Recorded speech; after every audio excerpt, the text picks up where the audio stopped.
Hari ke-6 di tengah laut. Mereka menangkap ikan hiu. Bunuh dengan pisau. Beberapa hari ketiganya tidak makan. Makan ikan hiu.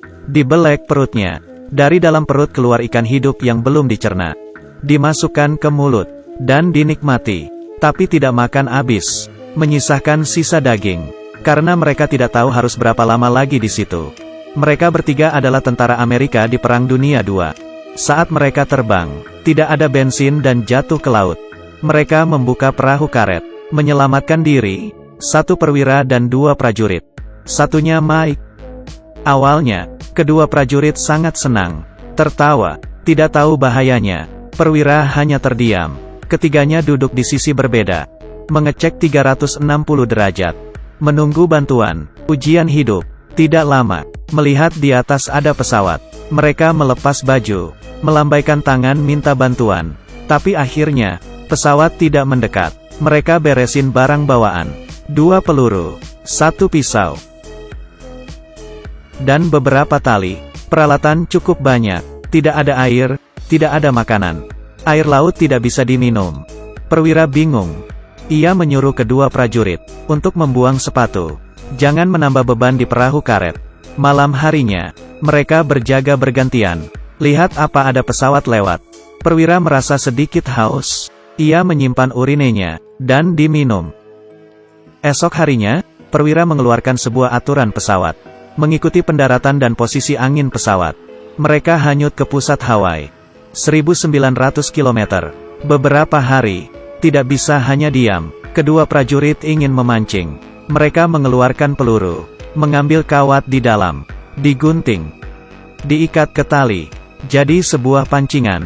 Jadikan tang jadi pelampung pancingan. Gimana dengan umpan? Ia mengeluarkan syal merah dari leher, pasang di pengait, terlihat seperti daging. Mereka melempar pancingan ke laut. Apa bisa ada ikan terpancing? Tiba-tiba, pancingan mulai bergerak. Prajurit sekuat tenaga menarik. Pengait ditelan oleh ikan. Ini sinyal bahaya. Ada makhluk di laut yang lebih kelaparan dari mereka. Hari keempat, matahari semakin panas. Wajah perwira terbakar abis. Tidak berhenti berkeringat. Ketiganya tidak berkata apa-apa. Berharap bisa makan sedikit. Beberapa hari, mereka mulai berdoa. Berharap turun hujan. Di depan alam. Hanya berharap pada keberuntungan. Malam harinya, turun hujan. Mereka bisa minum. Hari kedua, siali di dalam laut, menangkap ikan hiu. Membelek perut hiu. Ketiganya mulai makan. Ini makanan pertama mereka selama di laut. Baru selesai makan, wajah Johnny berubah. Tidak sengaja membuang darah hiu ke dalam laut. Aroma darah memancing kedatangan hiu. Beberapa hiu mengepung mereka. Kalau menerkam, mereka bisa jadi makanannya. Untungnya, malam harinya, hiu tidak ada. Tapi saat itu, Johnny terbangun, mencuci wajahnya. Tiba-tiba tangannya tergigit dari dalam air. Ia menarik tangannya. Belumuran darah. Temannya Mike menembak ke arah laut. Perwira melihat tangan Johnny. Ada 3 gigitan. 1 kuku sudah tidak ada. Tapi tangan masih ada. Ia membungkus luka Johnny. Menyuruh balik badan. Menekan luka. Beberapa hari kemudian, mereka masih menyelamatkan diri. Setiap bangun, mencatat. Minum darah hiu. Seteguk. Langsung dikembalikan. Tidak minum banyak. Tapi dengan cepat, air juga habis. Mereka berdoa turun hujan. Johnny berusaha menangkap ikan. Tapi tidak beruntung. Bisa menangkap hiu lagi. Hari ke-15. Ada seekor burung di perahu karet. Johnny ambil pistol. Mengarahkan. Dan berhasil menembak. Perwira lihat. Tapi saat itu, di dalam laut ada seekor hiu. Perwira bergegas berenang. Johnny mau bantu. Tapi pistol tidak ada peluru. Mereka mendekat ke perwira. Hiu sudah mendekat. Dengan cepat, ia berhasil diselamatkan. Hiu datang ke arah mereka. Hanya melewati mereka.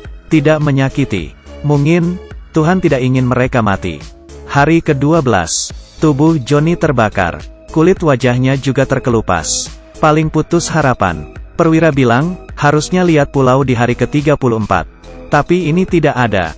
Pasti ada kesalahan. Putus asa. Johnny marah ke perwira. Tapi tidak menyelesaikan masalah. Setelah semua tenang, 3 orang mulai rencana. Hanya berpegang pada tali. Untuk dapat kesempatan, ia menyesuaikan pikirannya, memotong sepatunya. Ia dan Johnny pegang, dan mulai mendayung. Di depan, masih laut yang luas. Hari ke-30 di laut. Tubuhnya sudah terlupas. Tangannya sudah terlupas. Seperti menunggu kematiannya. Hanya bisa pasrah. Berdoa lagi. Minun di hujan turun. Lapar, tunggu burung datang. Menembak, untuk melaluinya. Tapi sekarang, keberuntungan tidak datang. Hanya tunggu mati. Mereka berjuang mendayung. Terus mendayung. Awan gelap muncul. Ombak laut mulai besar. Mereka pikir keberuntungan datang. Buka baju untuk ambil air hujan. Hujan ini besar dan dingin. Saat hujan berhenti, mereka merasa ada keanehan. Awan hitam tidak pergi, menutupi matahari. Langit jadi lebih seram. Ada sambaran petir. Perwira tahu, mereka mengalami badai. Ombak besar ke mereka. Saat ombak kedua datang, perwira jatuh. Keduanya bantu. Tidak mudah perwira naik. Dari kejauhan, ada ombak besar lagi. Ia kaget, karena ombak menerbalikkan perahu. Tidak berapa lama mereka bersiap. Dihempas ombak. Mereka terbalik dan di bawah perahu. Tapi Mike tidak ada. Keduanya terus mencarinya. Akhirnya menemukan Mike. Perwira terus berusaha. Di situasi ini, kapal dibalik lagi. Akhirnya, tidak ada ombak lagi. Mereka berhasil selamat.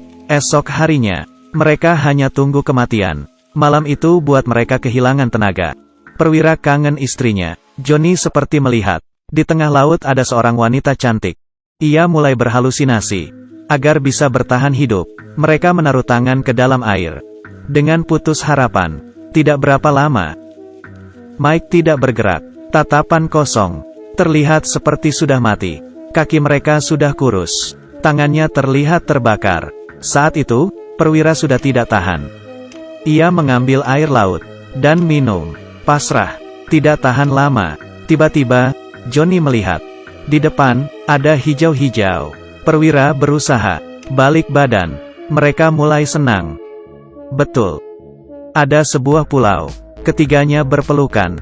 Menangis. Daratan, daratan. Menggunakan tenaga terakhir mereka.